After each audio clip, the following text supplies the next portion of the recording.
Greetings.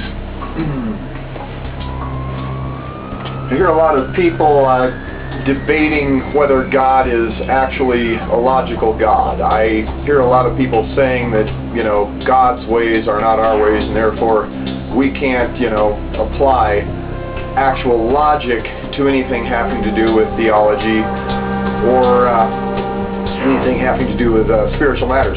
And I am going to dispel that handily, I think, in this series, and hopefully you'll understand more of what logic actually is and what it isn't. Someone's saying, well, that can't possibly happen, that miracle, that's illogical. Well, no, that's totally unfounded. Logic has rules, and you can't violate those rules, or you're not being logical, irregardless of how logical you might think you are. And so we're going to talk a little about the laws of logic here in this first of this series, which I think will blow a lot of people's minds who have previously thought some fairly unfounded things about matters of faith. And anyway, my name is Bob Weigel, and I'm doing these videos to try to help inform people and just get them thinking about things that I've thought about over the years and that I've worked through. And if I'm wrong, hey, absolutely let me know, because I don't want to be walking down the wrong path, but if I'm walking down the right path, maybe you want to join me on it. So let's talk about a few of these things. I started discussing these things on the internet with people in 1986, and my lunch breaks and things while I was working at University of Oregon. We had access to the internet, which was called usenet or internet, depending on who you talk to back then. But the interesting things happened there. I was in a group called talk.religion.misc, or talk.religion.misc. You can still find that group, of course. They never go away. Even alt.barney.die.die.die is still a valid group, I believe.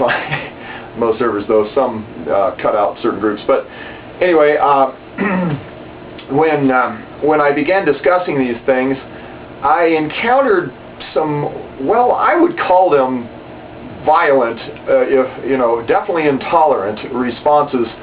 Apparently one of the founding fathers of the internet, I can't even remember the guy's name. I think it had an H at the beginning of the names, I think.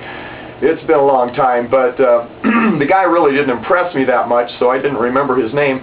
But while I was in a conversation with Ken Berry, that's K-E-N-N, Berry, in Talk Religion Miscellaneous, MISC, I asked him what I could hypothetically give him that would serve as good, solid historical evidence for the resurrection. And what was he wanting, a videotape, or, I mean, anything that I could bring beyond what already has been given, he would have said, well, that's ridiculous, that can't be valid. And so what was he really asking for? I was simply asking, give me an example. What could I possibly give you that would hypothetically have existed coming forth through history to this point in time, that you might believe in the resurrection of Christ? And of course, he had no answer, but a fellow who wasn't even in the conversation blurted out 7 typewritten pages, I believe it was. I was like, you gotta be kidding. He's cussing at me for 7 pages. And this guy apparently eradicated me from the archives. You'll notice the posting volume, and you've got a plot of number of threads here. You've got year here, and I think in 86, 87, somewhere in here, it went from where it was 70, and this group had just started, so first year, so it gets 70 threads. That's slumped to 15 threads because they had to remove all of the threads that I was involved in. And so this guy had a rather violent and paranoid response, I might add, where he had to actually censor all of my responses. Now, his responses were the ones that should have been censored. I mean, he censored that too, probably because he was afraid of legal implications, I would guess. But my responses, what did I say wrong? I just asked the guy what I could hypothetically give him that would serve as good, solid evidence for the resurrection. So you see immediately how when logic is applied, when inductive reasoning is applied, people who are skeptics often react violently and without prejudice to incriminate themselves as people who simply do not want to believe in the truth no matter what. If you're one of those people, turn me off right now, go away. I don't have any time for you. I don't want to talk to you because you've decided your path, and I'm sorry. I'm sorry for the path you've chosen, but I can't help you with that.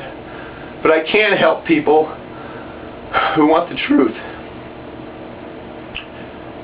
And I'm going to talk a little bit about logic in this series and try to keep these sessions down to a reasonable figure. But the time's drawn short, and if you have any desire for the truth, we'd better reason together because the line is being drawn. Bob Weigel, Series 1, Logical Analysis Applied to Matters of Faith. You know, God does not want us to throw our brains away. He wants us to use the brain He gave us. And I pray that you're able to do that without prejudice as we talk and reason through these things. Have a good day.